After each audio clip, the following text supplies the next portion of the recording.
Been going around the world and I've been looking for revival. Cause what I see it's critical for all of our survival. People turning on each other, lovers put on the shelf.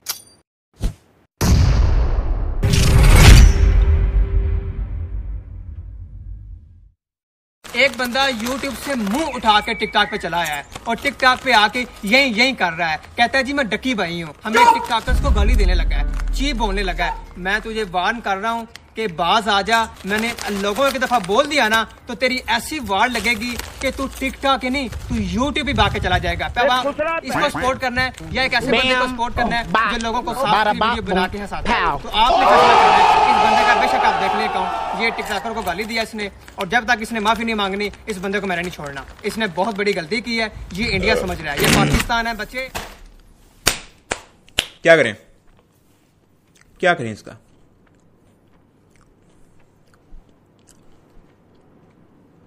अगली video में। तो क्या चल रहा है आजकल? मैं हूं आपका फेवरेट यूट्यूबर यही। तो भाई ये एक स्टोरी टाइम वीडियो है। मैंने कुछ यूट्यूबर्स को करते हुए देखा तो मैंने सोचा कि करते हैं ट्राई भाई। तो आज मैं तुम लोगों को वाकया सुनाऊंगा उस टाइम का जब मुझे अरेस्ट किया गया। तो टोटल 3 बार सिक्योरिटी पुलिस के चक्कर में पड़ा हूं मैं और इनमें से कोई इंटेंस किस्म का कोई हैवी क्राइम सीन नहीं है या कोई डाका नहीं डाला या बैंक नहीं लूटा मैंने। छोटे मोटे चुटियापे और यकियां हैं बस। तो पहली बार मेरे साथ पुलिस कंडीशन आई वो था जब मैं कोई 14 साल का था। मेरे दोस्त हुआ करते थे, शाम को हम लोग गली में क्रिकेट खेलते थे और रात को घरों की बेल बजा के भागते थे। 1-2 गलियां छोड़ के ना एक घर था जहां पे एक कुत्ता रहता था और उधर ही एक अकेला आदमी रहता था फुल गुस्से वाला। उसके घर के सामने से भी गुजरा ना तो उसका कुत्ता ऐसे भौंकता है जैसे पैंच हड्डी नहीं मिली उसको सारी उम्र। अब बेले बजा के तो हमने भागना ही था। सबसे पहले मैं गया गेट के पास। दोस्त मेरा पीछे करके खड़ा हो गया था, भागने के लिए रेडी था वो कि जैसे ही मैं बेल बजाऊंगा दौड़ लगा देंगे। अब ऐसे घर थे वो, मतलब छोटे छोटे ही गेट थे। यहाँ पे उनका हरामी कुत्ता बैठा होता था जंगली वाला। खैर मैंने बेल बजाई और मेरे और दोस्तों ने दौड़ लगा दी सीधी। वो बुड्ढा बाहर आके यहाँ पे खड़ा हो गया और गालियां दी उसने जोर जोर से वहां पे सीधी। अब आधे घंटे बाद हम लोग दोबारा वापस आए। हमने बेल वेल कोई नहीं बजाई थी लेकिन हम लोग बस सिर्फ घर के सामने से गुजर रहे हैं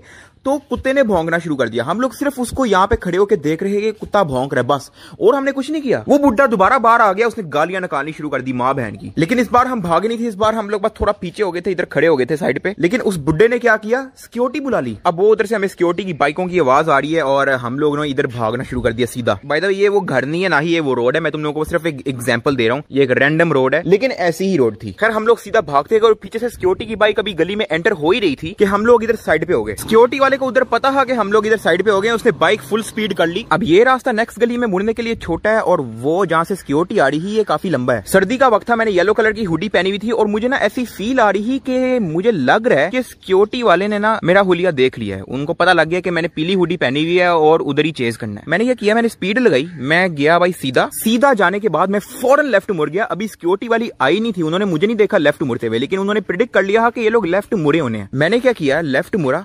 लेफ्ट मुड़ने के बाद दस्ती अपनी हुडी उतारी, हुडी उतार के फेंक दी साइड पे। अब अंधेरा था, शाम का वक्त था, इतना कोई खास पता नहीं लग रहा। सिक्योरिटी वाले ने कौन सी मेरी शक्ल देखी थी। हुडी फेंकने के बाद ना मैं भागा नहीं, मैं बस चलता गया। ठीक है, मैं वॉक कर रहा हूँ सीधा। पहले तो मैं भाग रहा स्थान से लेके मैं अब सीधा वॉक कर रहा हूँ। ठीक है, नीचे शर्ट पहनी हुई थी मैंने, वो इजी नॉर्मल नजर आ रही है, लेकिन मैं सिर्फ वॉक कर रहा हूँ। और मेरे जो 2 दोस्त थे वो भागी जा रहे हैं सीधा आगे। सिक्योरिटी वाली आई पीछे से सिक्योरिटी वाली आई और मुझे मिस करा के आगे निकल गई। वो जो 2 बाकी के दोस्त भाग रहे हैं मेरे, उनके पीछे चले गई। उन्होंने लिटरली मुझे नोटिस ही नहीं किया क्योंकि मैंने हुडी वगैरह उतार ली थी, हुलिया चेंज था और मैं वैसे भी चल रहा और मैं उनको कोई खास सस्पिशियस लग भी नहीं रहा था। खैर सिक्योरिटी वाले चले गए, आगे दूर थे इसी गली में।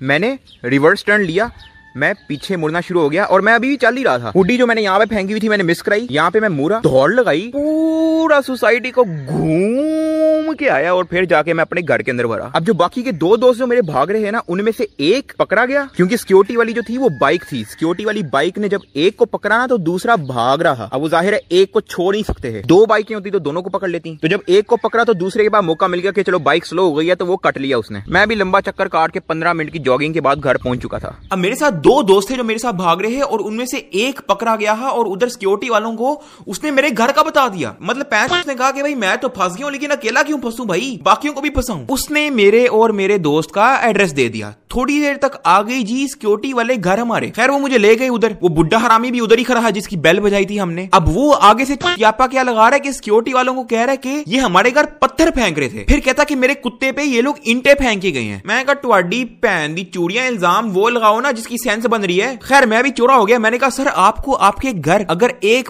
पत्थर भी पड़ा हुआ मिल गया ना विंडो के पास या दरवाजे के पास या आपके कुत्ते के पास या आपकी विंडो क्रैक्ड मिल गई तो भाई मुझे अंदर कर देना या आपने जो करना मेरे साथ कर लेना। मैंने बुड्ढे की आंखों में देखा और मैंने कहा कि भाई अभी चलें और मुझे पत्थर दिखाएं जिस पत्थर की आप बात कर रहे हैं। खैर उसकी फट गई, कहता कि देखो बेटा जब कोई गलती होती है तो मान जाते हैं। मैंने कहा पैर जो अपनी तरफ से इल्जाम लगा रहे वो किस खुशी में मान जाए भाई। फिर वो इजी हुआ क्योंकि उसको पता है कि उसकी फट गई थी। सिक्योरिटी वालों को कहता चले जाने दे, बच्चे हैं, फट गई थी उसकी असल में। तो अब हम लोग बात करेंगे, क्या स्पॉन्सर है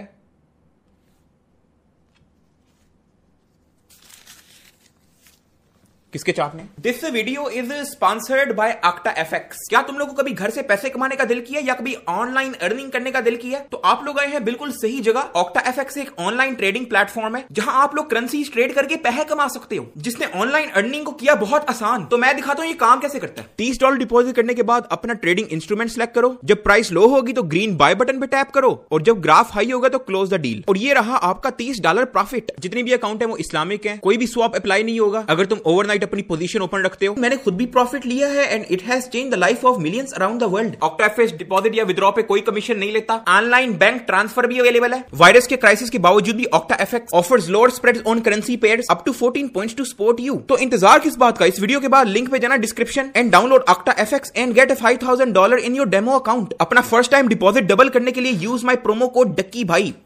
बैक टू द वीडियो। खैर दूसरी स्टोरी पे आ जाते हैं। आज से 3-4 साल पहले ना मेरी वर्कआउट और जॉगिंग की बड़ी फिट रूटीन हुआ करती थी। रोज रात को मैं और मेरा दोस्त जाते हैं बाहर पुलअप्स मारने, पुशअप्स मारने और इधर उधर जॉगिंग वगैरह करने। तो एक दिन हम लोग निकले हुए थे और रात ना लेट बहुत हो गया, 9 बज गए थे और मुझे मेरी मामा की कॉल आ गई कि भाई घर पहुंचो क्योंकि अगले दिन ईद भी थी और मेहमान वगैरह आए हुए थे और कुछ सामान वगैरह भी मंगवाना था। अब ये जो सामने तुम लोग दीवार देख रहे हो ना, इसके बिल्कुल दूसरी तरफ वो ग्राउंड था जहाँ पे हम लोग जॉगिंग करते हैं। अब ऐसा समझो कि मेरा घर यहाँ पे कहीं पे है। अब अगर यहाँ पे घर है और मुझे उस तरफ जाना है तो मुझे ये वाली रोड पूरी क्रॉस करके वो गेट से बाहर निकल के इन घरों के पीछे से जाना पड़ता है इस दीवार की दूसरी तरफ जाने के लिए जहाँ पे ग्राउंड है जहाँ पे हम लोग जॉगिंग करते हैं। अब सीन ये हुआ कि रात बहुत देर हो चुकी थी, 9 बज चुके थे और मैं इस दीवार की दूसरी तरफ था और मुझे घर वालों की तरफ से कॉल आ गई कि भाई घर वापस आओ, मेहमान आए हुए हैं, कुछ सामान वगैरह भी लेके आना है और मुझे अर्जेंटली